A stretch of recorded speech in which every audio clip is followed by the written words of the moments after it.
마음으로 달리는 자전거 백상입니다.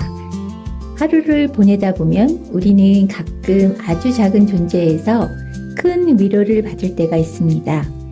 길을 잃었을 때 어떤 마음으로 다시 걸어야 하는지, 두려운 일을 만났을 때 어떤 용기를 꺼내야 하는지, 그리고 누군가와 함께 살아간다는 것이 얼마나 조심스럽고 아름다운 경험인지를 알 수 있을 것 같습니다.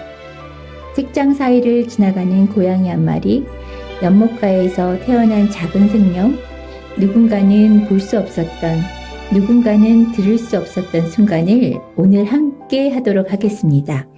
먼저 동심과 상상의 세계로 우리를 데려가 줄 노래 더 클래식의 마법의 성을 듣고 오겠습니다. 너는 마법에 빠진 공주란 걸 언제나 너를 향한 몸짓엔 수많은 어려움 뿐이지만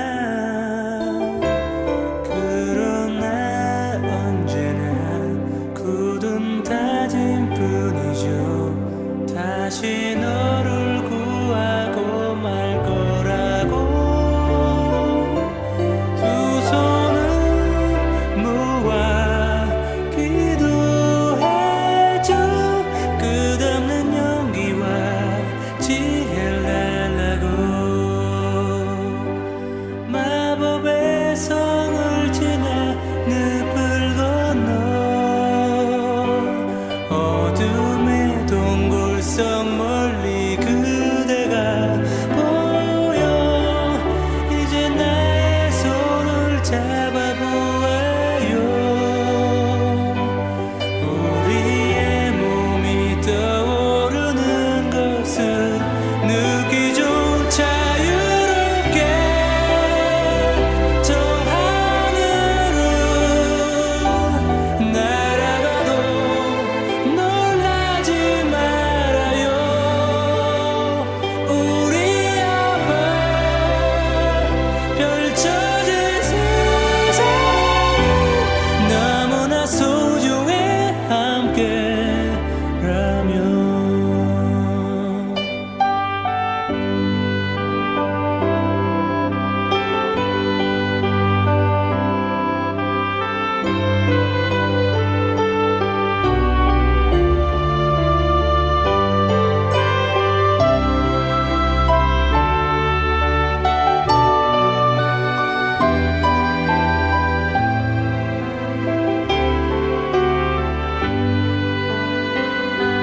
마법의 성을 지나 늪을 건너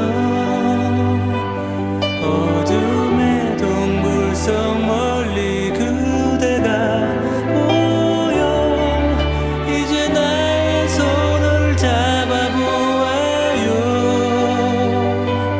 우리의 몸이 떠오르는 것을 느끼죠 자유롭게 저 하늘을 날아가도 놀라지 말아요 우리 앞에 펼쳐진 세상이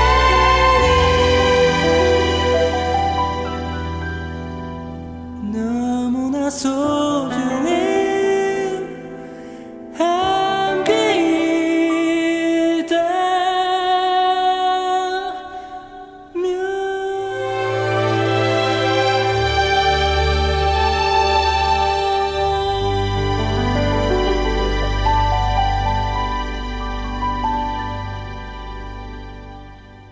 오늘 모실 작가님은 새를 만나고 숲을 만나고 아이들을 만나며 동화의 길을 걸어오신 분입니다. 생태 동화 작가이자 강연가로 활동하고 계신 권호준 작가님을 모셨습니다. 안녕하세요, 권호준 작가님. 네, 안녕하세요. 네. 권호준입니다. 네, 청취자분들께 소개를 좀 해주시고 생태 동화 작가로서 살아오신 길, 그리고 요즘 어떤 활동을 하고 계신지도 많이 소개 좀 해주세요. 네, 저는 동화 작가이고요. 또 그림책 작가이기도 하고 또 작년에 번역 그림책도 하나 냈습니다. 그리고 청소년 소설도 한 권 냈고요. 하지만 저는 작가라기보다는 전업 강연자로 활동한다고 말씀드려야 될 것 같아요. 왜냐하면 매일매일 아이들을 대부분 만나고 또 중고등학생들을 만나고 또 일반인을 만나면서 제가 강연 활동을 주로 하기 때문에 전업 강연자다 이렇게 말씀드릴 수 있고요. 그다음에 요즘은 이제 작년에는 마법의 오페라단이라고요. 아주 미니 오페라단을 또 만들었어요. 소프라노, 바리톤, 뮤지컬 가수 이렇게 이제 구성을 해서 저는 이제 진행을 하고 그 오페라에 대한 스토리텔링을 재밌게 하고 해서 이제 학교와 도서관 또는 여러 가지 큰 행사에 또 참여를 하고 있습니다.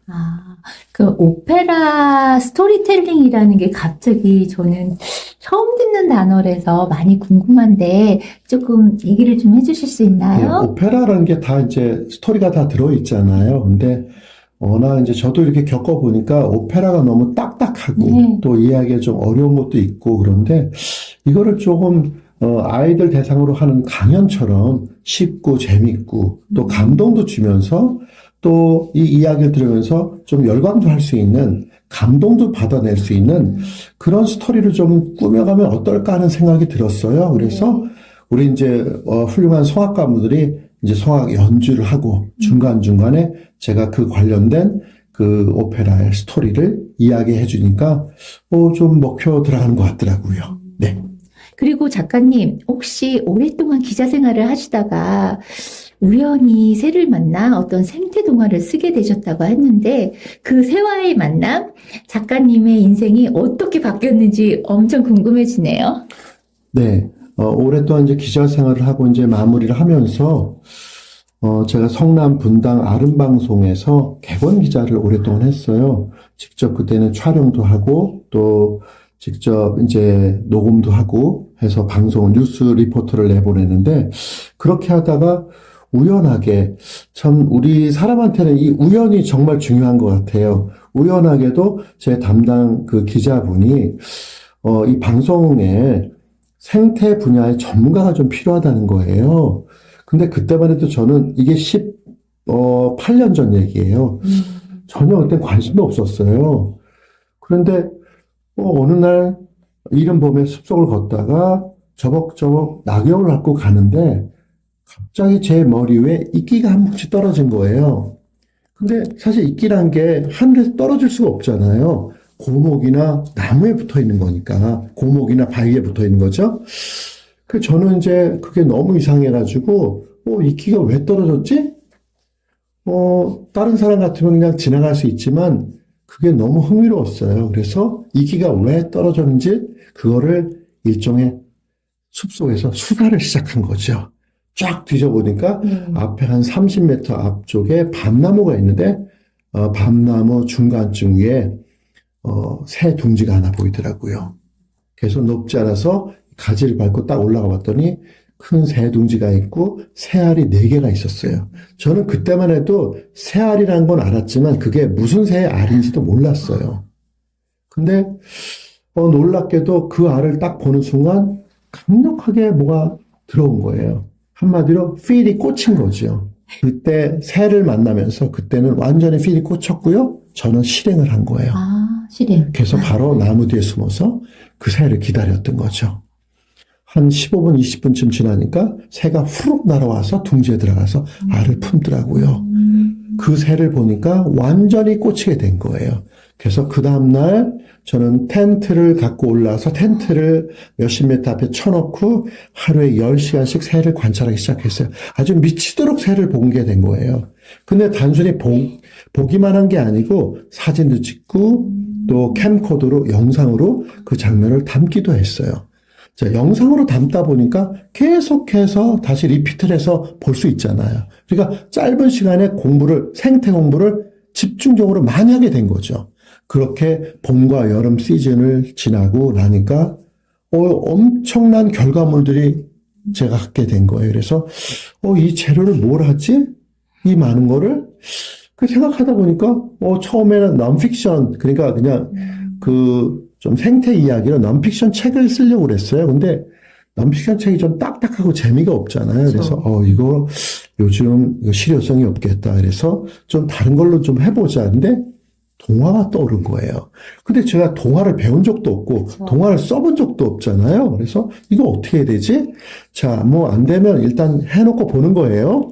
그래서 읽어? 네, 그래서 썼어요. 썼는데 그럭저럭 또 되더라고요. 물론 지금 생각해보면 좀 유치하게 짝이 없지만 그래서 썼는데 자, 일단 이제 작품이 나왔으니까 어디에 보내야 되죠? 출판사에 보내야 되죠. 그래서 네. 또 바로 출판사에 보내기로 마음을 먹은 거예요. 그래서 그 다음날 아침에 전화를 했죠. 출판사.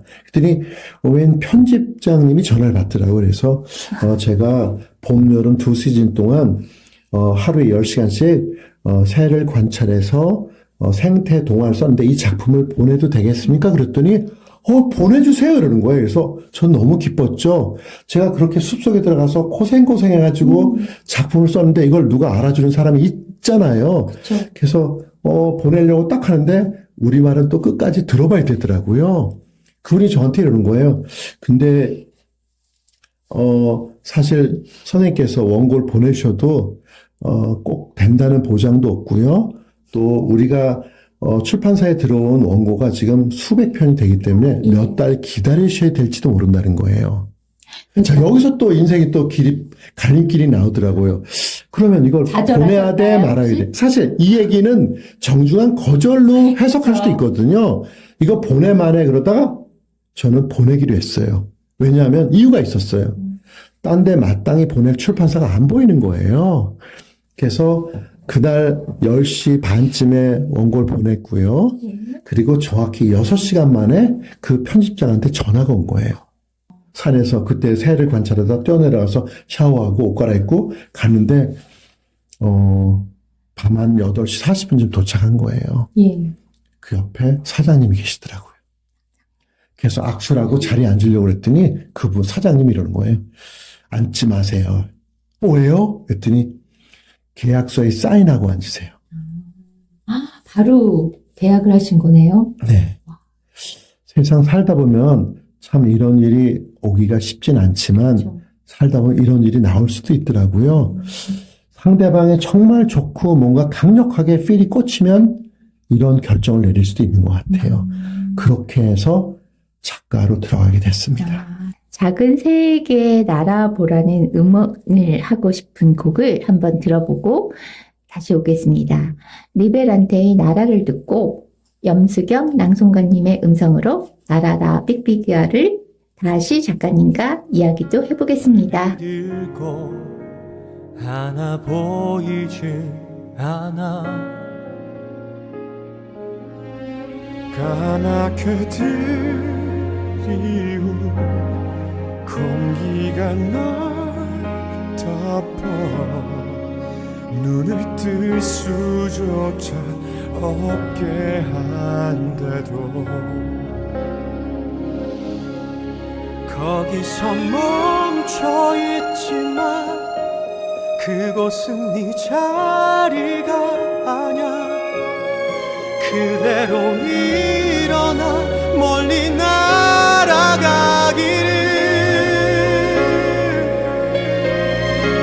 얼마나 오래 지날지 시간은 알 수 없지만 견딜 수 있어 날개를 펴고 날아 결국 멀리 떠나버렸고 서로 숨어 모두 보이지 않아 차갑게 내뱉는 한숨이 널 덮어 숨을 쉴 수조차 없게 한데도 거기서 멈춰 있지마 그곳은 네 자리가 아냐 그대로 일어나 멀리 날아가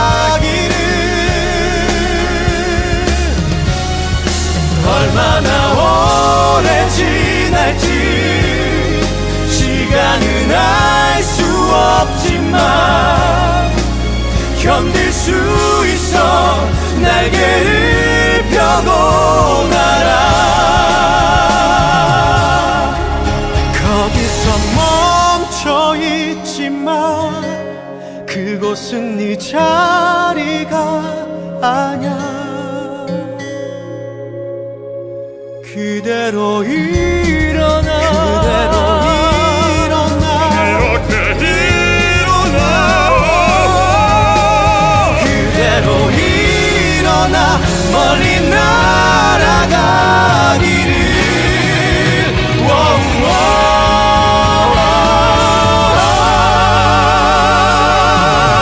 그곳은 네 자리가 아냐 그대로 일어나 멀리 날아가기를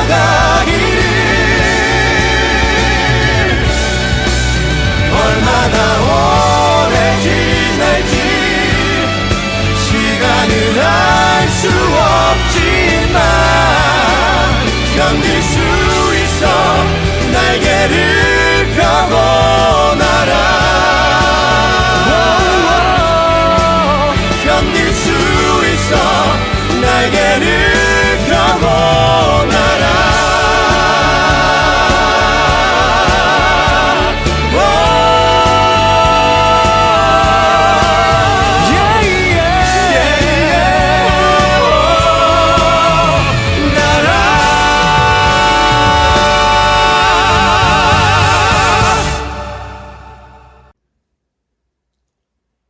날아라, 삑삑아. 그 사이에 삑삑이가 무사히 돌아오기를 바란다는 문자 메시지가 들어왔다. 교장 선생님이었다. 곧 학생들한테서도 메시지가 들어왔다. 삑삑아, 무사히 돌아와줘. 삑삑아, 매를 이기고 꼭 와야 해. 화이팅! 삑삑이 화이팅! 무사히 귀환을 기도할게. 어느덧 뉘엿뉘엿 해가 지고 있었다. 구아 아저씨는 땅바닥에 털버덕 주저앉았다. 다 자란 삑삑이를 매한테 잃고 말았으니 기가 막혔다. 어쩌면 삑삑이가 영원히 돌아오지 못할 것 같다는 불길한 생각이 드니 더 슬퍼졌다. 날이 완전히 어두워졌을 때였다. 아저씨가 갑자기 무릎을 치며 일어서더니 아파트 옆 개울로 뛰어갔다. 그리고는 다리 위에서 삑삑이를 불렀다. 삑삑아! 아무런 대답이 없었다. 그저 졸졸졸 개울물 흐르는 소리만 들렸다. 날아라 삑삑이 이야기에는 작은 생명을 기다리는 마음이 들어 있었습니다. 삑삑이를 기다리는 사람들의 마음은 단순한 한 마리의 새를 걱정하는 마음을 넘어서 함께 살아가는 생명을 향한 책임감처럼 느껴집니다. 아이들의 문자 메시지는 짧지만 그 안에는 간절함이 담겨 있습니다. 무사히 돌아와줘. 꼭 와야 해. 기도할게. 아이들은 그 짧은 문장으로 삑삑이에게 마음을 보내고 있었습니다. 작가님, 이 장면에서는 아이들과 어른들이 모두 삑삑이의 무사 귀환을 기다리고 있었습니다. 저도 글을 읽으면서 삑삑이가 무사히 오기를 바랬고요. 당시 실제로 삑삑이를 기다리는 시간은 작가님께 어떤 떨리는 기억으로 남아 있었나요? 네, 그때 실제로 삑삑이가 날아갔을 때 매가 뒤에서 덮쳤던 거예요. 오, 그리고는 이제 나무 너머로 갔기 때문에 더 이상 보이질 않았죠. 그러니까 완전하게 살아 돌아올 가능성은 없었죠. 예. 예. 제가 대부분 삑삑이랑 그 살았던 그 장면들은 다 영상으로 찍었는데, 그거는 워낙 뭐 순간적으로 벌어진 일이었기 때문에 촬영을 못했어요. 그래서 그 장면을 가지고 이제 이 책을 써서 아이들이 여러 가지 삑삑이가 무사하게 귀환하기를 바라는 그런 마음의 메시지를 여기서 적게 하는 그런 내용들이 들어가게 된 거죠. 아, 예. 그래서 저는 그 삑삑이를 기다리면서 정말 어쨌든 긴 시간은 아니지만 그렇게 이제 한 달, 두 달 살다 보니까 삑삑이 많이 정이 들었고요. 예. 또 그 많은 똥을 또 거실에서 치워냈고요. 또 얘가 시간이 지나니까 우리 식구들을 따라가지 않고 한 달 지나니까 저만 따라오더라고요. 그래서 동물을 보면서 아, 얘네도 누구한테 의지하고 의탁을 해야지 먹고 살 수 있는지 아마 본능적으로 아는 게 그렇죠. 아닌가. 본능적으로. 예. 또 그런 생각도 또 들게 되더라고요. 아. 그래서 역시 뭐 동물이지만 오리이지만 역시 같이 정들고 같이 살았던 그런 대상에 대한 그런 기다림, 어떤 기대, 이거는 뭐 사람을 뭐 만나고 기다리는 거하고 다른 게 아닌 것 네, 같아요. 똑같습니다. 예. 네. 그럼 그 그림책에서 스토리 장면에서 이 장면을 통해서 영상을 통해서 어린 독자들이 생명에 대해서 어떤 마음을 가졌으면 하는 작가님의 특별한 어떤 마음이 있으신가요? 네, 요거는 뭐 강연할 때도 이 메시지를 꼭 전해줍니다. 뭐냐면 우리 사람, 인간이나 동물이 크게 다르지 않더라고요. 살아보니까. 정말 이 오리이긴 하지만 살아가는 모습이나 행동 이런 여러 가지들을 봤을 때 우리 사람하고 크게 다르지 않아요. 그냥 모습과 형태만 다른 거죠, 진짜. 그래서 결국 아이들한테도 정말 오리지만 우리 인간과 동물이 함께 살아가야 되는, 공존해야 되는 그런 관계가 분명하다. 이 메시지는 제 강연 때도 굉장히 강조해서 이걸 전달하고 있습니다. 자, 이번에는 작가님의 작품 새내기왕 세종 이야기를 염수경 낭송가님의 목소리로 듣고 오겠습니다. 새내기왕 세종. 낮은 현악 또는 잔잔한 궁중풍 음악. 처음은 긴장감 있게, 후반은 따뜻하고 묵직하게. 괜찮으시옵니까, 아바마마? 그리고 고등전 차고갑사 술을 줄이지 말자고 한 주상의 판단이 대단했습니다. 상왕의 칭찬이 더해졌다. 임금은 대대 머리를 조아렸다.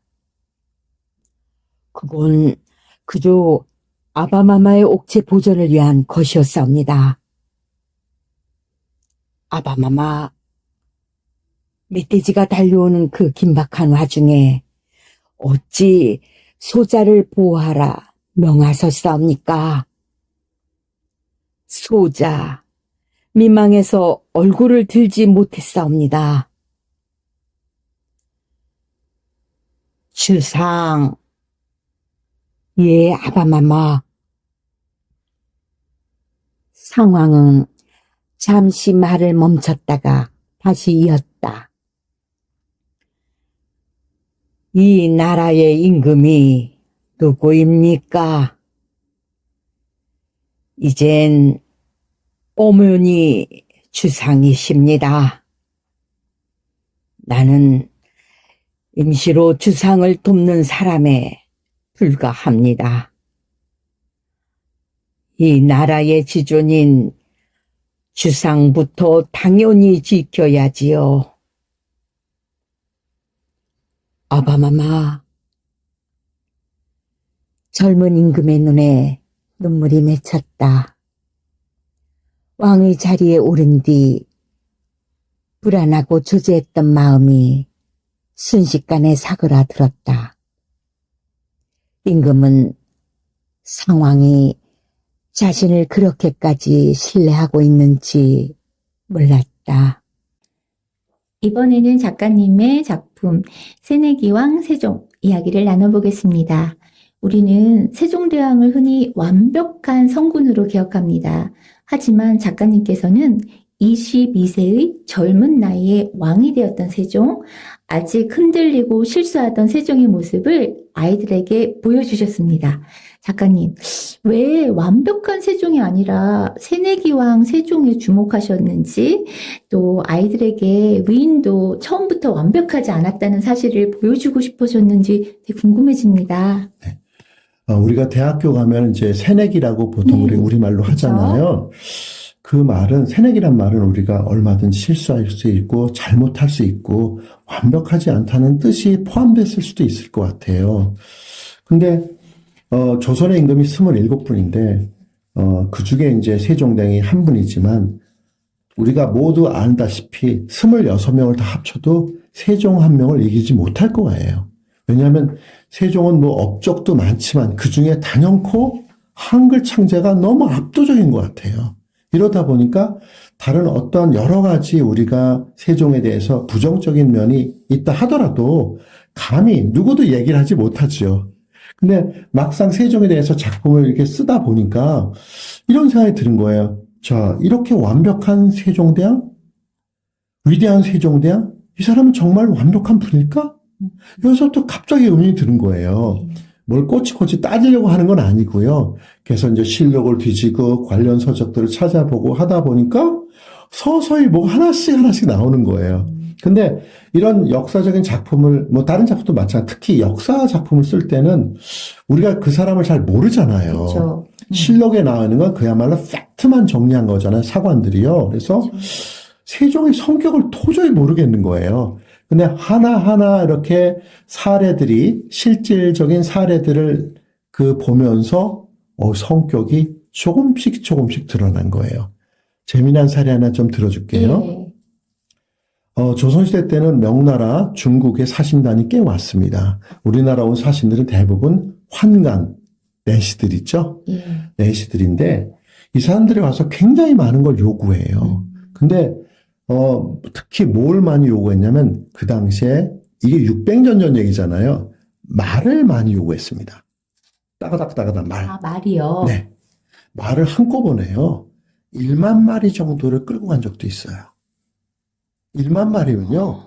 우리 조선 팔도에 있는 말을 다 끌고 갔다는 뜻이에요. 아, 그러면 이 말을 왜 그렇게 많이 끌고 갔겠어요? 명나라도 북방 오랑캐랑 전쟁을 하고 있었거든요. 말이 없으면 전쟁을 못 하죠. 그렇죠. 전쟁을 네. 할 수가 없죠. 근데 말만 끌고 간 게 아니고요.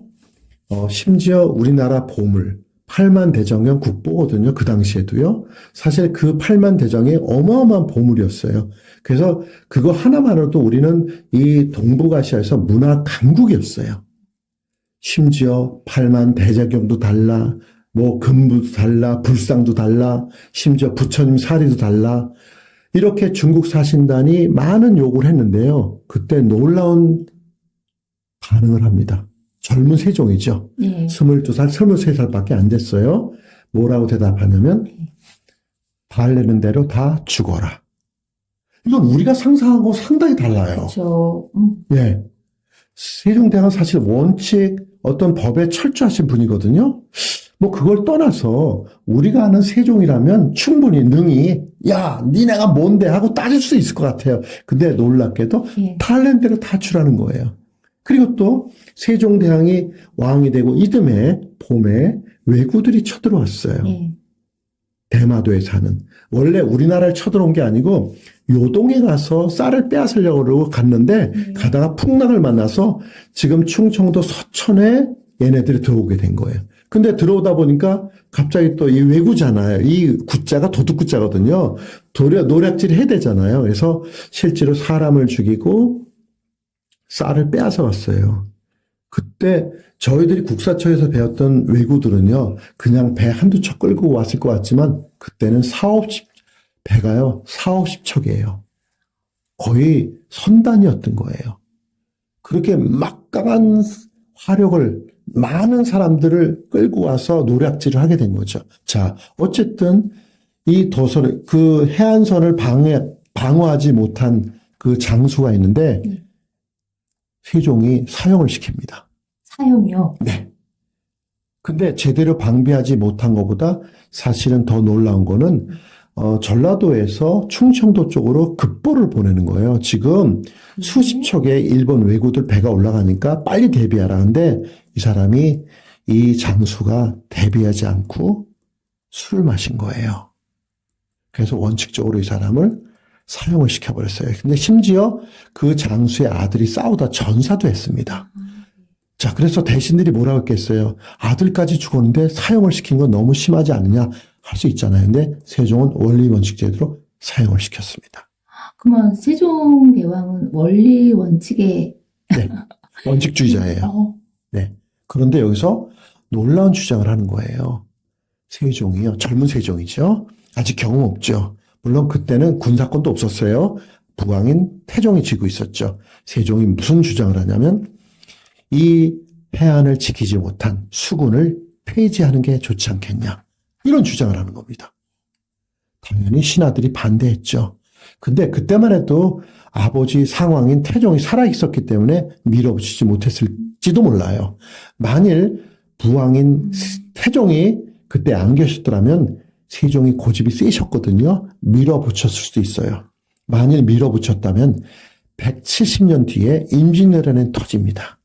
임진왜란 때 우리는 수군이 폐지됐기 때문에 이순신 장군을 만나지 못했을지도 모르겠다는 가설도 한번 생각해 볼 수 있는 거죠.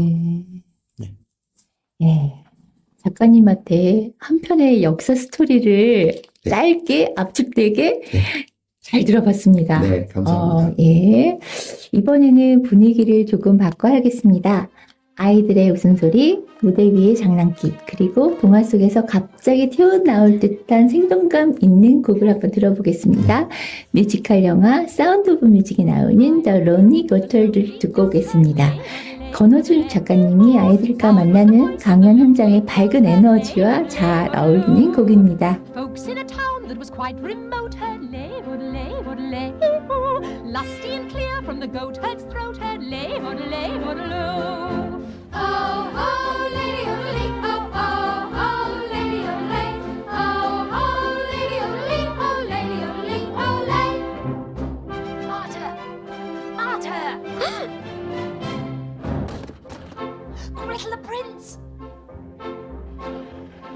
A prince on the bridge of a castle moat heard lay, odelay, odelay, hee-hoo. Men on a road with a load to tote heard lay, odelay, odeloo. Men in the midst of a toppled goat heard lay, odelay, odelay, hee-hoo. Men drinking beer with a foam afloat heard lay, odelay, odeloo.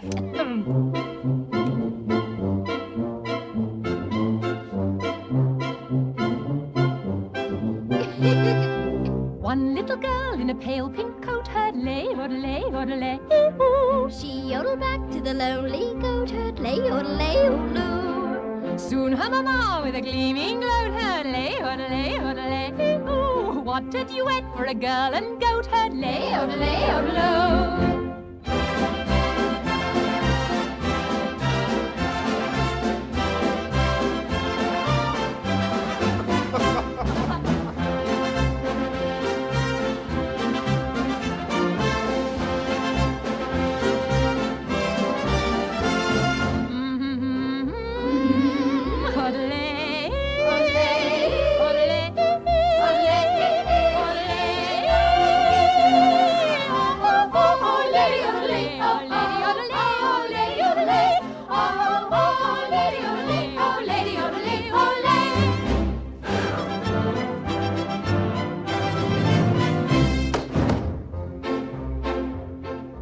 One little girl in a pale pink coat heard, Lady, odelay, odelay, woo-hoo. she yodeled back to the lonely goat herd, Lady, odelay, odelay. Soon her mamma with a gleaming gloat heard lady, odelay, odelay, What a duet for a girl and goat heard lay, odelay, odelay.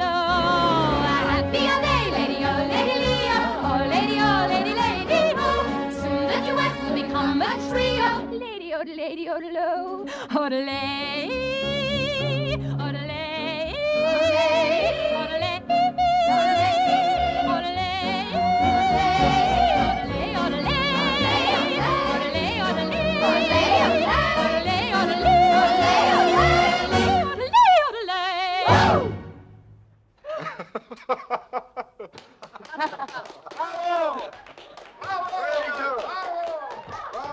이번에는 건어주 작가님의 그림책 사서가 된 고양이 이야기를 만나보겠습니다. 도서관에 사는 고양이 루루. 처음에는 하루 종일 잠만 자는 고양이였지만 어느 날 책수레에서 쏟아진 책 한 권을 만나며 루루의 특별한 이야기가 시작됩니다. 고양이는 정말 어떤 동물일까요? 그리고 단점처럼 보였던 것이 어떻게 누군가에게 필요한 재능이 될 수 있을까요? 작가님, 사서가 된 고양이는 도서관과 고양이라는 조합만으로도 아이들이 쉽게 마음을 열 수 있는 작품 같습니다. 이 작품을 어떻게 시작돼서 어떻게 이야기를 또 만드셨는지 그 스토리의 비하인드 스토리를 들어보고 싶습니다. 제가 원래 어렸을 땐 고양이를 엄청 무서워했어요. 그런데 한 10여 년 전에 제 아는 분이 전화를 해온 거예요. 자기 집 고양이 좀 키워달라는 거예요. 그래서 왜요? 그랬더니 자기 집에 동물이 13마리나 있다는 거예요. 뭐 기니피그, 햄스터, 앵무새, 강아지, 고양이 해가지고. 근데 파리바게뜨 빵집 앞에서 어미 잃은 새끼를 구조했는데 원래 동물들이 이렇게 약한 동물들은 이게 무시를 하고 같이 안 놀아줘요. 그래서 얘가 매일 텔레비전 셋탑박스 앞에서 잠만 잤다는 거에서 너무 불쌍해서 좀 누굴 좀 키워달라고 좀 입양을 좀 부탁을 한 거예요. 그래서 저희 집에 이제 데리고 오게 됐죠. 슬슬 처음엔 낯선 집에 들어와서 낯선 사람들을 만날 때는 정말 자신감 없고 힘들게 살았지만 이제 친해지고 식구들하고 같이 어울리게 되다 보니까 자신감이 뿜뿜 올라가게 되는 거예요. 마치 아이들을 만나면서 아이들이 어떤 자신감이 생기면 모든 일을 다 잘할 수 있잖아요. 그렇죠. 그런 과정을 고양이를 통해서 보게 된 거예요. 재미난 얘기 하나 있어요. 네.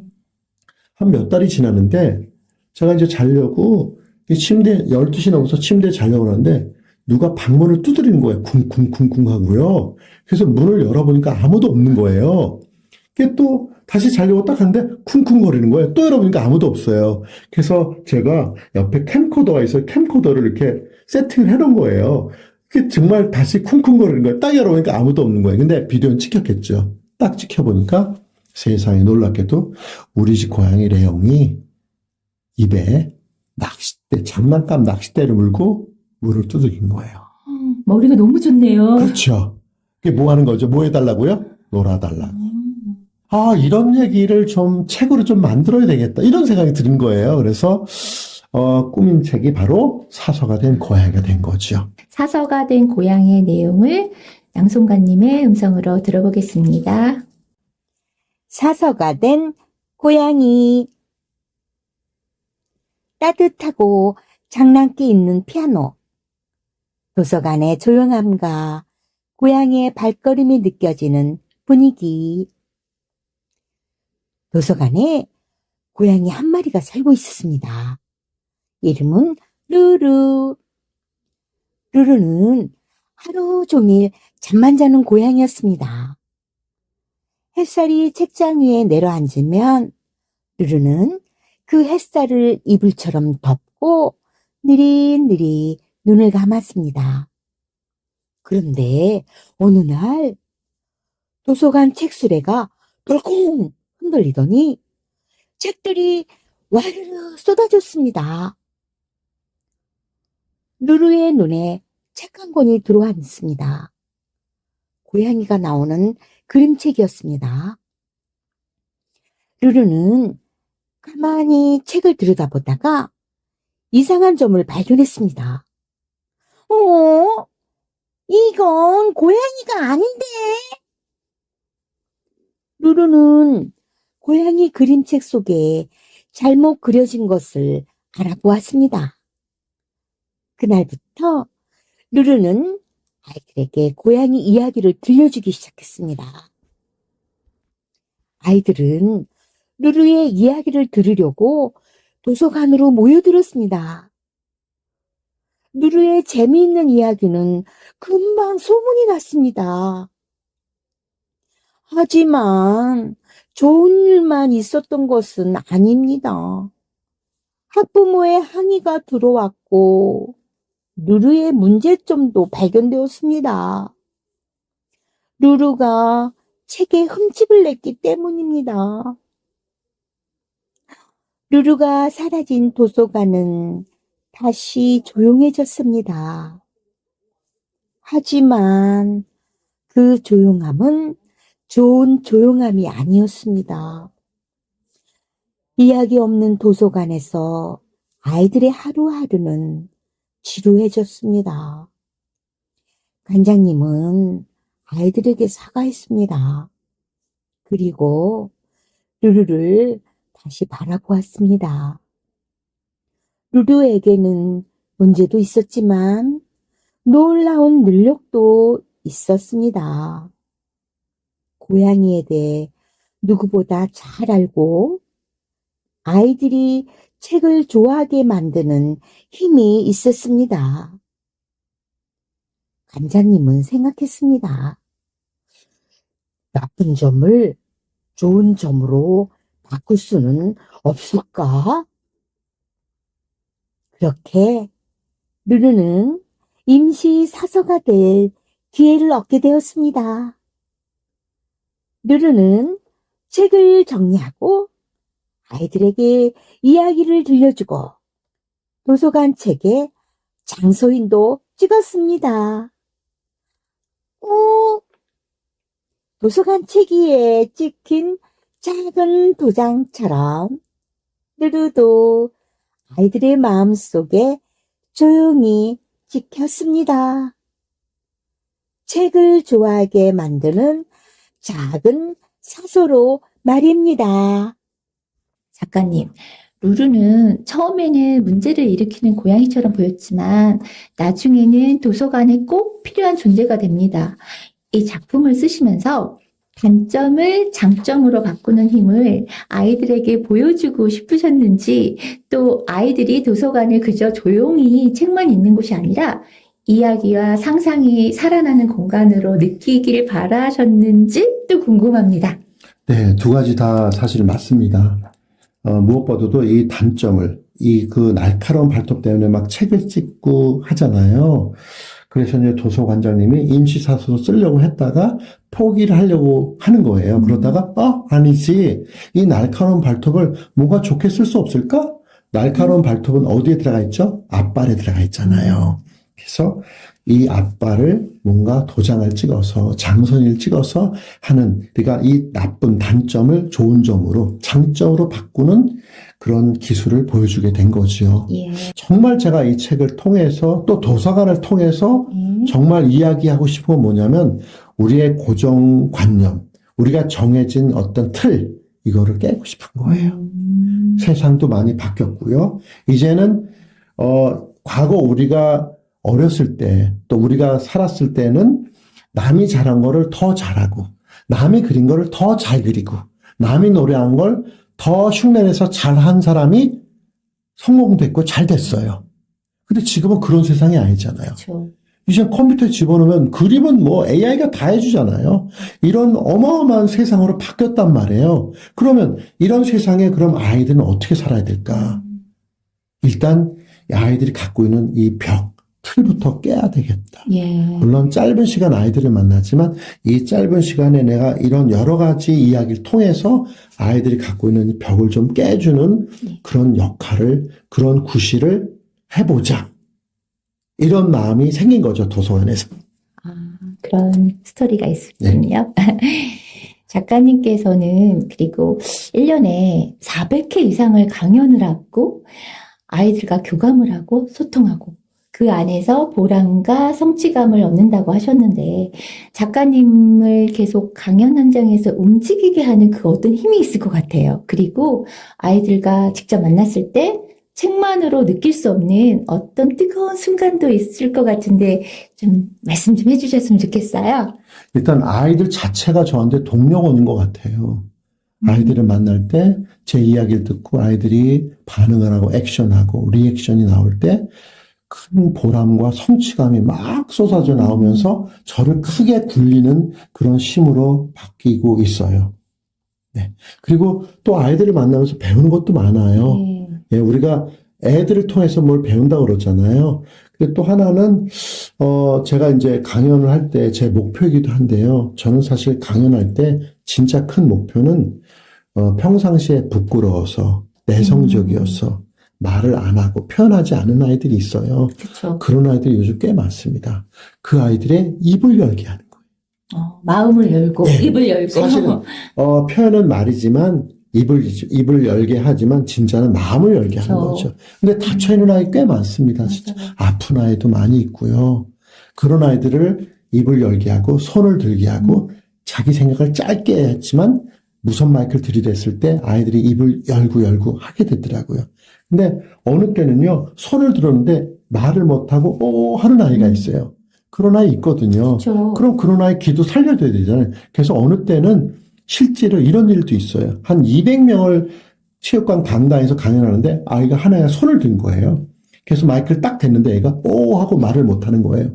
그래서 저는 이 아이를 살려주고 싶었어요. 그래서 제가 잠깐 제 손을 가리고 이 아이 귀에 대고 이랬어요. 얘들아, 지금 이 아이가 나한테 귓속말 찬스를 걸었어. 너무 아이들이 내가 어떤 얘기를 하는데 직접 내가 한번 귓속말 들어볼게 하고 손을 가렸더니 애들은 이 아이가 말을 하는지 못하는지 모르잖아요. 그렇죠. 그래서 저는 머리를 끄덕끄덕 거린 거예요. 그럼 아이들은 이 아이가 말을 한 걸로 보잖아요. 그렇죠. 그렇게 해서 얘는 실제로 말을 안 하고 있는 거죠. 못 하고 있는 거죠. 그래서 제가 얘들아, 얘가 지금 이 새 깃털에 대해서 이러이러한 말을 했는데 나는 이런 얘기를 처음 들어봤어.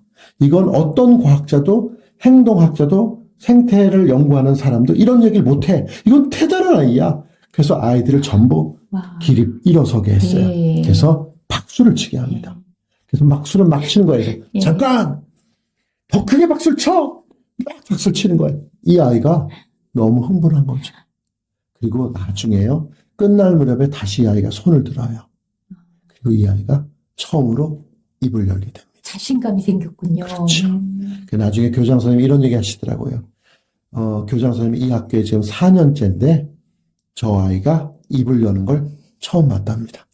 저도 박수를 막 쳐드리고 싶네요. 바로 이런 장면을 보면서 이런 일을 겪으면서 예. 저도 굉장히 많이 네, 배우고 느끼고 뿌듯하시고. 또 이런 메시지가 전해지면서 짧은 시간이지만 아이들한테 좋은 어떤 바뀔 수 있는 그런 계기가 될 수 예. 있지 않을까 이런 생각을 하게 됩니다. 네. 또 작가님께서는 또 AI 시대에 지혜로운 삶의 대안을 주는 작가로서 또 기억되고 싶다고도 하셨던 것 같은데 AI 시대일수록 아이들에게 어떤 책과 동화가 더 필요한 이유가 있을 것 같다는 생각도 저도 드는데 작가님의 생각은 어떠신지요? 일단 뭐 AI 시대에 좀 깝깝하죠. 예. 진짜 이게 쓰나미처럼 밀려왔는데 지금 AI가 세상을 완전히 집어삼키는 그런 느낌이 들어요. 그래도 AI는 기계입니다. 컴퓨터입니다. 인간의 뇌는 아니죠. 그렇죠. 근데 더 결정적인 거는 뭔가 생각을 하고 기억을 하고 많은 거를 갖고 있는 정보는 AI를 우리가 이길 수 없죠. 그렇죠. 하지만 우리가 갖고 있는 강력한 장점이 있죠. 강점이죠. 감성, 네. 이모션. 이거는 당장 해결하지 못합니다. 어쩌면 AI도 영원히 해결할지도 모를지도 몰라요. 그래서 이 감성을, 이모션을 좀 키워주는, 그러니까 이모션을 키워주려면 어떻게 많은 이야기를 통해서 책을 보고 또 책 이야기를 듣고 이런 과정에서 이 깊숙이 들어있는 이 좋은 감성들이 스멀스멀 나오면서 사람을 바뀌게 할 수 있지 않을까. 그래서 저는 이제는 아이들을 데리고 도서관에 가고 서점에 가고 또 공연장에 가고 그래서 눈과 귀와 입과 이 모든 걸 움직이면서 아이들의 감성을 정말 야들야들 보들보들 아주 새콤달콤하게 좀 전환을 시키는 그런 전략이 좀 필요하지 않을까 생각을 합니다. 예. 책 한 권이 아이의 마음에 닿는 순간 어제와는 다른 내일이 시작될 수가 있습니다. 새로운 하루를 맞이하는 마음으로 존 데이비드의 You Are the New Day를 듣고 오겠습니다.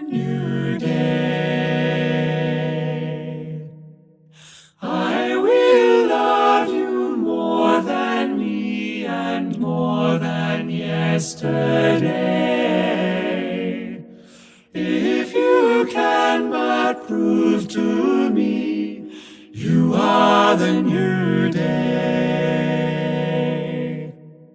Send the sun in time for dawn. Let the birds all hail the morning. Love of life will urge me, say, you are the new day. When I lay me down at night, knowing we must pay, thoughts occur that this night might stay yesterday. Thoughts that we as humans small could slow us and end it all, lie around me where they fall before the new day. One more day when time is running out for everyone. Like a breath I knew would come, I reach for a new day. Hope is my philosophy, just needs days in which to be. Love of life means hope for me, born on a new day. You are the new day. 새로운 하루라는 말은 오늘 건호준 작가님의 이야기와도 잘 어울립니다. 작은 새를 만난 일이 한 작가의 길을 열었고, 도서관의 고양이 루루는 자신의 단점처럼 보였던 모습 안에서 새로운 역할을 찾았습니다. 아이들도 어른들도 살다 보면 스스로를 너무 일찍 단정할 때가 있습니다. 그러나 누군가의 마음을 바꾸는 문장은 언제나 조용히 우리 곁을 지나가고 있다 합니다. 책을 어떻게 만나면 좋을지, 또 한 달에 한 번이라도 책방에 가보라고 권해주시는 작가님의 말씀도 너무 저는 인상 깊었습니다. 청취자분님께 작가님이 어떤 말씀을 다시 한번 책을 어떻게 하면 잘 읽을 수 있을지 좀 얘기를 좀 해주셨으면 좋겠습니다. 일단 제일 중요한 거는 이제 책방에 좀 가보는 거, 또 도서관에 가보는 거 중요하죠, 당연히. 근데 예를 들어서 서점에 가든 도서관에 가든 이 책을 아이들 스스로 좀 고르게 좀 만들었으면 좋겠어요. 왜냐하면 이제는 아이들이 스스로 뭔가를 하는 일이 없잖아요. 엄마, 아빠가 다 해주잖아요. 그래서 아이들이 점점 스스로 결정하고 판단할 수 있는 그런 능력도 점점 떨어지거든요. 그래서 도서관에 가든 서점에 가든 네가 한번 마음에 드는 책을 골라봐라. 자, 고른 책은 다릅니다. 스스로 고른 책은요. 왜?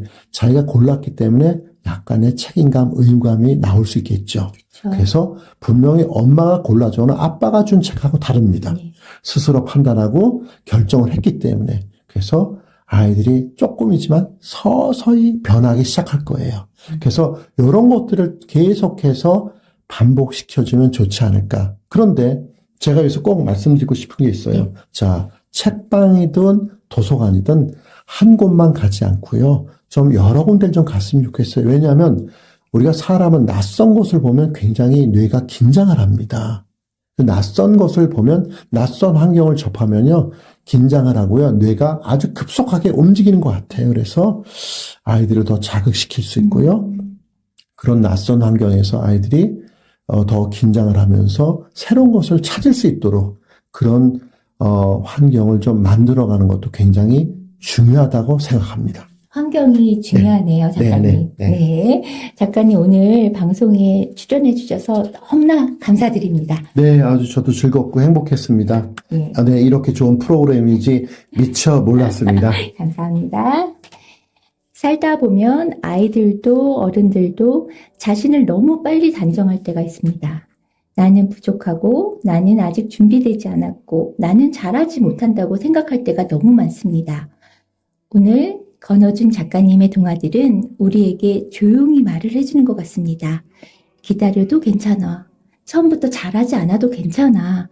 그리고 누군가의 따뜻한 믿음 하나가 한 사람의 마음을 다시 일으켜 세울 수 있다고요. 삑삑이가 돌아오기를 기다리던 마음, 젊은 세종을 믿어주던 마음, 루루의 다른 가능성을 다시 봐주던 마음. 동화는 어쩌면 그 마음을 향해 조용히 마중 나가는 일일지도 모르겠습니다.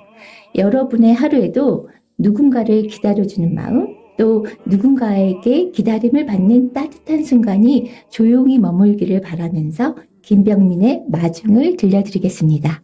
지금까지 동심으로 달리는 자전거 연출 연홍식 구성 이영선 진행의 백상이었습니다. 여러분 평온한 밤 되세요. 사는 게 무언지 아무 못하는 그리워지는 날에는 그대여 내가 먼저 달려가 꽃을